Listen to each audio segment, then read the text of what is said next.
Hello guys, welcome to my channel. Today in this video I'm going to show you how to fix when you are unable to install this update, that is KB5086672 on your Windows 11 computer because of these error codes.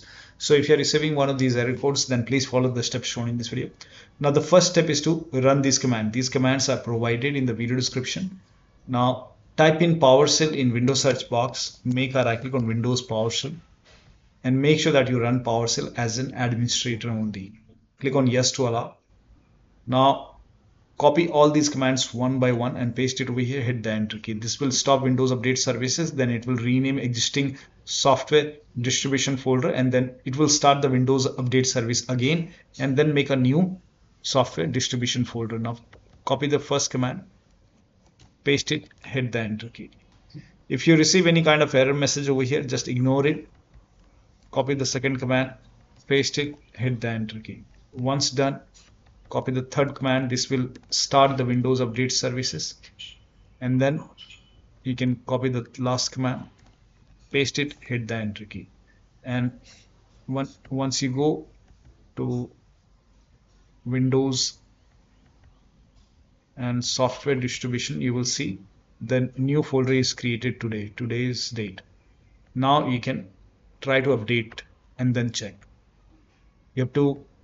You can go to and then you can update it. Still not working, you can restart your computer once and then you can check for update. Still not working, the next step is to pause and restart the update. So go to Windows Update. Over here you can see pause update option, hit pause. Once it is paused, now click on resume updates and then you can check. Sometimes simple pause and restart works, so you can try this. Still not working, type in services in Windows search box, click on services. Find app readiness, make a double click on app readiness, set this to automatic, click on apply, click on start if highlighted, and click on OK, make a right click on app readiness, click on restart. Now find background intelligent transfer service, make a double click, set this to automatic, click on apply, click on start if highlighted, and then click on OK. Now make a right click once again, click on restart. Find Windows Update Services. At the bottom somewhere you will find Windows Update. Make a double click on Windows Update, set this to automatic. Click on apply, click on start if highlighted, then click on OK. Make a right click on Windows Update, click on restart. Now once this is done, you can go back to Windows settings. If you see retry option, you can hit retry and then update. Now still not working, the next step is to run these commands. These commands are provided in the video description. Type in cmd in Windows search box, make a right click on command prompt tab. Make sure that you run command prompt as an administrator. Click on yes to allow. Now copy the first command, paste it over here, hit the enter key.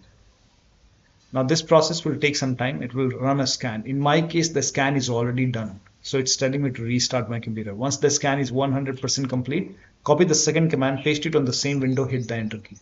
Now once the second scan is 100% complete, then copy the third command, paste it on the same window, hit the enter key. Once the third scan is 100% complete over here, then restart your computer. And after the system restart, you can check. Still not working, use Microsoft Update Catalog. You can open this link in a browser. It will take you to Microsoft website. The link is provided in the video description. So write down the name of the update, that is KB5086672 over here, and then click on search. Now check your Windows version. So type in WINVER in Windows search box, click on WinVer run command. And in my case, the version is 25H2. So check your Windows version and then open Windows settings, go to system, scroll down, go to about option, check your system type. So for me, the system type is 64-bit operating system. So for me, it's Windows 11 version 25H2 x64 base system. This is the right one for me. If you have Windows 11 version 24H2 x64, then this is the right one for you. For me, this is the right one. Click on download and click on KB5086672. Click on it and let the download complete. Once the download is complete, you can click on this file, follow the on-screen instruction, and then you can install this update manually and then restart your computer. And after the system restart, you can check. Still not working, open Windows settings, go to Windows Update, go to Advanced option, go to Recovery option over here. Here you can see fix problems using Windows Update. This will reinstall your current version of Windows, your apps, files and settings. will be preserved. So click on reinstall now. This process will take some time, and once this is done, restart the computer and then check. Still not working. The last step is to use media creation tool. Open this link in a browser. It will take you to Microsoft website. On this website, scroll down here, you can see media creation tool. Click on download now, and then you can run this exe file. Run this exe file and then click on accept over here. By default, Windows 11 would be selected. Click on next. Select ISO file over here and then click on next. You can save it to desktop. Click on save. Let the download complete. This process will take some time. Once done, click on finish over here and let this close automatically. It will take a couple of seconds or maybe a minute to close. Once closed, go to desktop, make a double click on Windows ISO file, make a double click on setup file, click on yes to allow, click on next, click on accept. Here you can see ready to install. By default, the option to keep personal files and app would be checked. When this is checked, you will not lose any data on the computer, so make sure this is checked. Hit install. After the installation, you can update your Windows 11. So one of the steps shown in this video should help you to install this update successfully. So that'll be all. Thank you so much for your time, and please like this video and subscribe to my channel.